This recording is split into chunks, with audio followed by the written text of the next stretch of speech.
exposición ambiental, por ejemplo, a humos de leña o asbesto, a medios como viene a ser la radioterapia, a enfermedades pulmonares, por ejemplo, enfermedades crónicas como el EPOC, la bronquitis crónica, ¿no? Y la tuberculosis, y antecedentes familiares, ¿no? La clasificación, como ya lo vimos, carcinoma de células no pequeñas y de células pequeñas. El de no pequeñas en un 75% en frecuencia.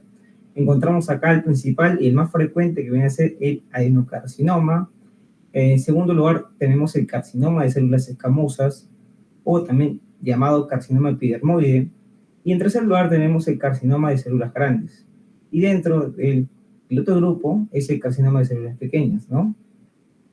Con respecto a las características de cada uno de estos tipos de carcinoma, vamos a encontrar que el adenocarcinoma, como viene a ser el más frecuente dentro del grupo de cáncer de células no pequeñas, está presente tanto en personas fumadoras o fumadoras. La ubicación suele ser de este cáncer suele desarrollarse de manera periférica o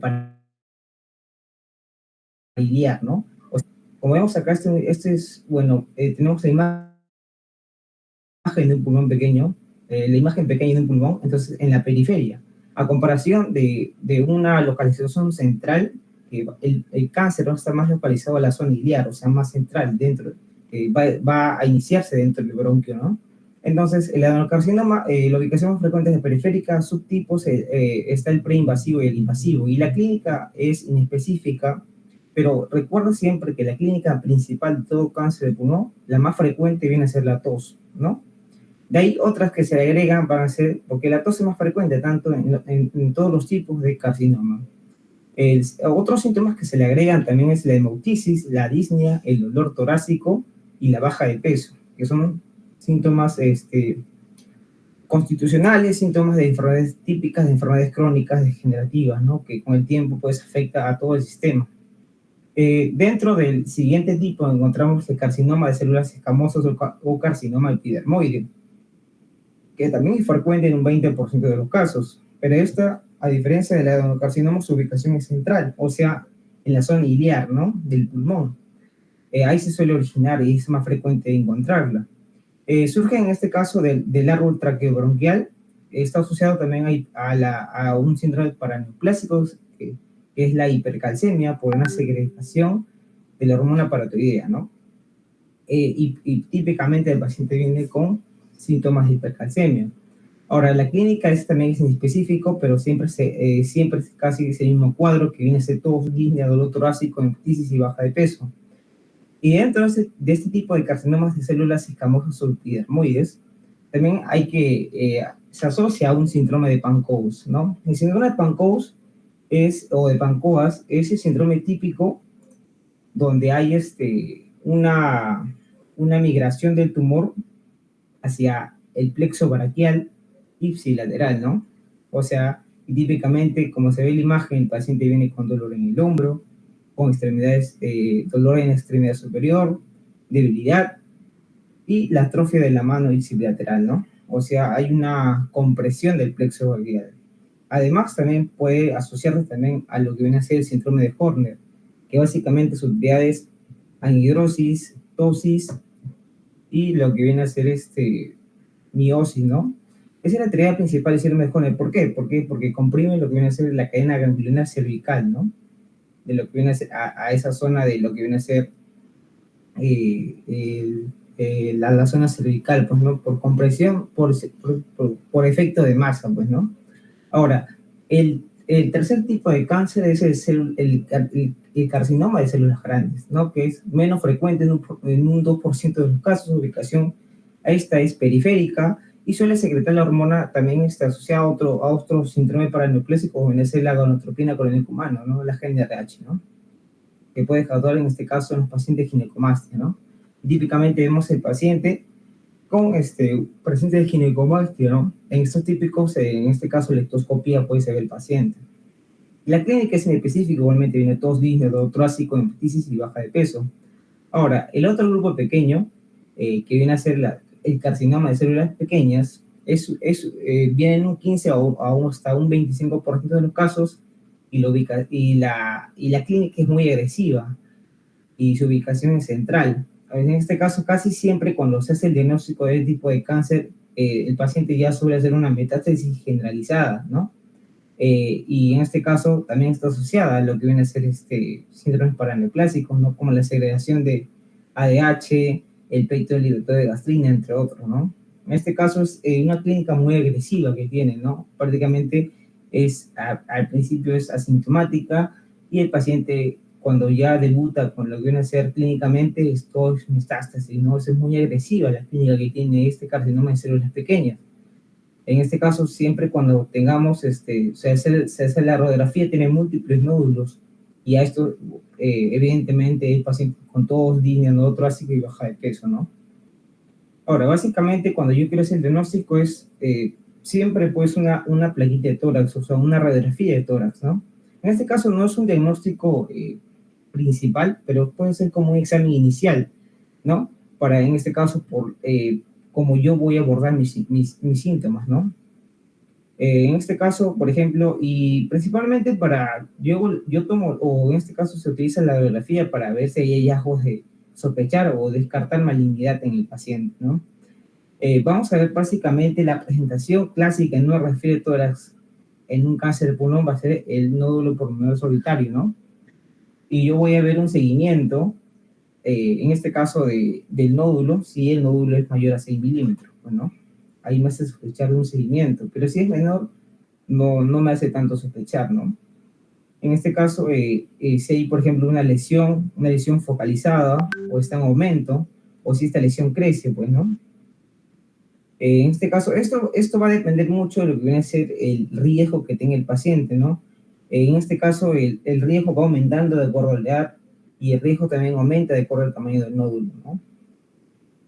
Por ejemplo, si encontramos, por ejemplo, derrame pleural, si encontramos múltiples nódulos o una nodularidad pleural o agrandamiento de los ganglios linfáticos ciliares o paratraqueales, si hay una lesión bronquial, si hay una neumonía posobstructiva o si en este caso sea atelectasis sedentaria lobar, ¿no? Pero eso no es sospechar más la edad en que el paciente pues posiblemente tenga un cuadro crónico o esté asociado a un cáncer de pulmón, ¿no? Ahora, la tomografía también de sirve de ayuda y una herramienta de tamizaje, ¿no? Las que toma yo al tamizaje o el estadiaje de cáncer de pulmón, me acuerdo pues al estadiaje de PNM, ¿no? Que en este caso me ayuda a ver metástasis y me ayuda a ver también si hay nódulos, si hay cadenas ganglionares afectadas, ¿no?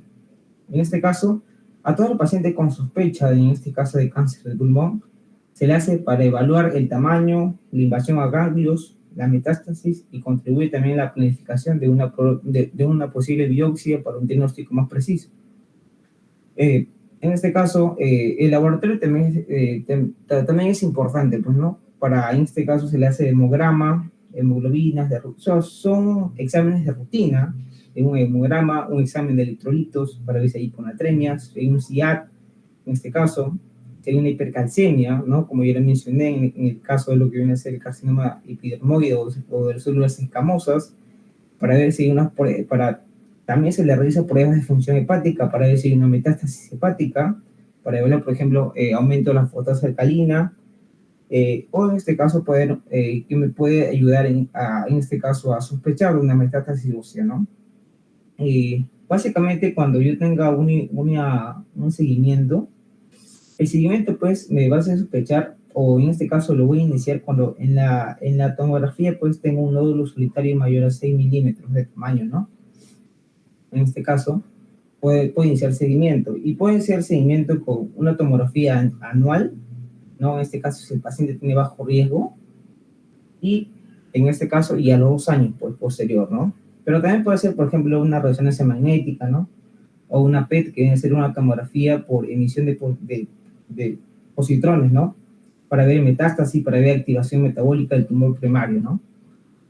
La resonancia más que todo es mejor para ver metástasis porque tiene una mejor complejidad para visualizar imágenes, para ver si hay metástasis hacia otros órganos, o metástasis extrapulmonar o a la columna vertebral, o a ver si hay afectación de los nervios, ¿no? Y la biopsia, sí o sí, en este caso viene a ser el diagnóstico definitivo, pues, ¿no? biopsia pleural. En este caso, las muestras citológicas se pueden obtener del esputo también, o de los lavabos bronquiales y aspirados con aguja, ¿no? Ahora, el tratamiento básicamente, cuando yo, básicamente en resumen, ¿no? Es que cuando yo tengo estadio 1 y 2 clínicamente es cirugía, ¿no? Estadio 3 y 4 ya no es posible hacer cirugía, y netamente en resumen es la quimioterapia y la radioterapia. Y en el estadio 4 pues la quimioterapia, pero ya no es posible la radioterapia, sino esquemas pues más sistémicos, naturales y cuidados paliativos en el estadio 4, ¿no? Con respecto a la cirugía, tenemos tipos de cirugía, pues, ¿no? Que es básicamente para los pacientes en estadio 1 y 2. Es la lobectomía y la neumonectomía, que es básicamente el retiro radical de todo el pulmón, se hace izquierdo o derecho. Y la lobectomía es, pues, solamente segmentar el lóbulo pulmonar, que es el más usado, ¿no? Y en este caso, la principal característica para evaluar también es importante ver la edad, el tamaño.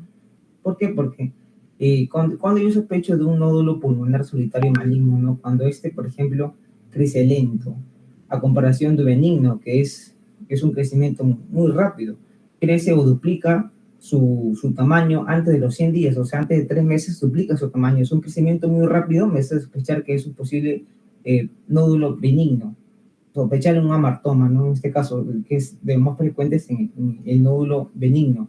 Y maligno, puedes sospechar lo peor, pues un crecimiento que se da a los 3 años y sigue igual, o a los 2 años sigue igual de tamaño, pues, ¿no?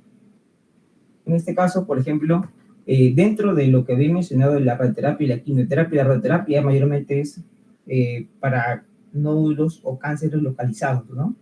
La quimioterapia es mayormente cuando el cáncer está diseminado, ¿no? También hay otras terapias como la inmunoterapia o las mutaciones, ¿no? El seguimiento, según la Mayo Clinic, es básicamente de acuerdo al tamaño del nódulo y también en este caso, de acuerdo al tamaño que encuentro en la tomografía, y también de acuerdo a la edad del paciente, ¿no? Por ejemplo, si es menor a 6 milímetros y si hay un riesgo bajo, no hay un seguimiento en este caso especial, ¿no? Cuando yo hablo de un riesgo alto, cuando el paciente pues tenga más de 50 o 60 años, un riesgo bajo es que el paciente pues sea menor de 35 años. Y si en este caso tiene menor a 6 milímetros el nódulo y el riesgo es moderado o alto, le hago una tomografía al año, ¿no? En este caso, si el nódulo tiene de 6 a 8 milímetros, le tendría que hacer un TAC al año y a los 2 años.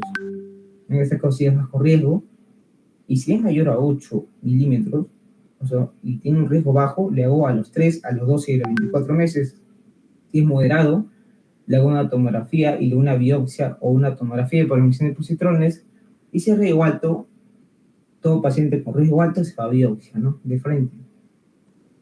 Ahora, para entrar con toda esta información importante que hemos, en este caso al principio tocado, vamos a ver pues esta historia clínica con respecto primeramente tocando la anamnesis pues, de este tema, ¿no? En este caso tenemos acá los datos de filiación, ¿no? Tenemos un paciente de 58 años, de sexo masculino, de ocupación, músico de orquesta de salsa, ¿no? Es importante siempre preguntar la ocupación de nuestro paciente en cualquier enfermedad, pues, ¿no? Ya sea, por ejemplo, por la exposición ocupacional que puede tener, ¿no? Ya sea, por ejemplo, un trabajador de minas, por ser un trabajador, un policía de tránsito, un gafitero, un ganadero, o un albañil, ¿no? Entonces siempre es importante preguntar la ocupación, o también ocupaciones anteriores, o exposición también, ¿no? Por ejemplo, las amas de cocinas, ¿no? O en este caso, por ejemplo, también los trabajadores, pues, los cafeteros o los albañiles, ¿no? Como ya mencioné anteriormente.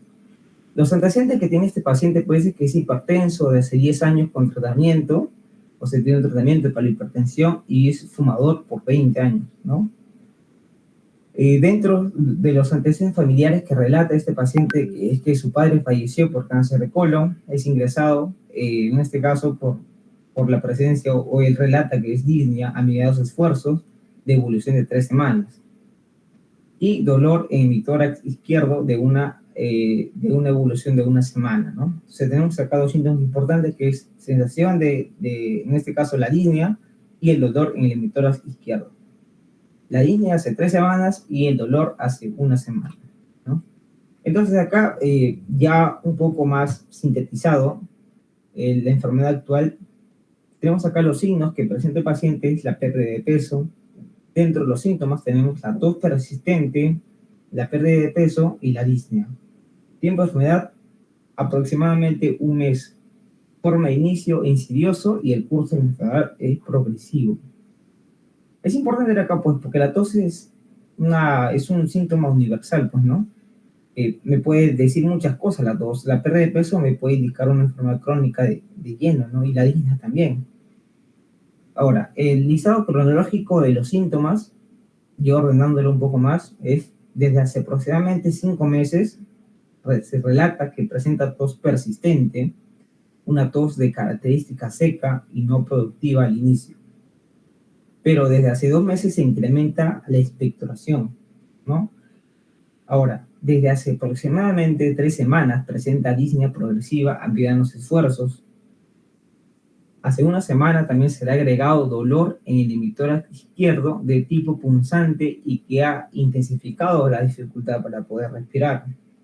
Y por último agrega la pérdida de peso, que aproximadamente el paciente relata que ha perdido 10 kilos en el último mes. O sea, para un mes 10 kilos es demasiado, ¿no?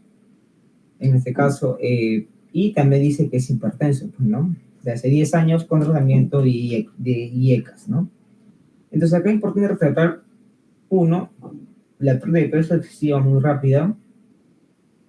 El 2 viene a ser la tos, en este caso la tos inicialmente seca, y en este caso, y el último, en los 2 últimos meses, pectora, ¿no? Y también la disnea progresiva mediante los esfuerzos de hace 3 semanas, y hace una semana el dolor en el tórax izquierdo, como se le agrega, pues, como último síntoma a este relato cronológico. Es un tipo punzante y que ha intensificado la dificultad para poder respirar. Entonces, los exámenes, pues, que se le hace ese examen de físico, pues el paciente llega lúcido, llega orientado, ligeramente pálido, se le agrega algo agitado, no se palpan ganglios a nivel de la zona cervical del cuello. Al examen torácico o el examen de tórax se aprecia, pues, una escasa ampliación del emitórax izquierdo.